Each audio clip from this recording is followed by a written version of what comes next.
Затъмнени стъкла. Ето го поредното решение, четвърто от началото на този месец, с което е отменено наказателно постановление за поставено фолио на предните странични стъкла, както и челното. На 26 май тази година съдът се произнесе по мое дело с решение, с което отмени наказателното постановление като неправилно и незаконосъобразно.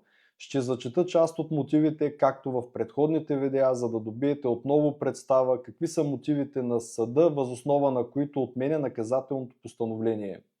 В конкретния случай в административно-наказателното производство не са ангажирани доказателства, въз основа на които да се установи по безспорен и категоричен начин имало ли е залепено фолио на страничните огледала и ако това е било така, залепено ли е фолио върху стъклата на автомобила, нарушило ли е видимостта и имало ли е несъответствие с специфичните изисквания.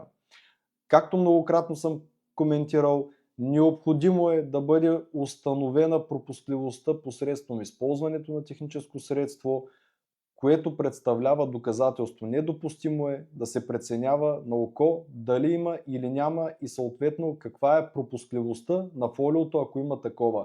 В настоящия случай бяха ангажирани и като свидетели полицейските служители, които нямаха ясен спомен за самата проверка и за твърдяното нарушение, и поради това съда прие, че липсват доказателства, за да се обоснове виновността на санкционираното лице.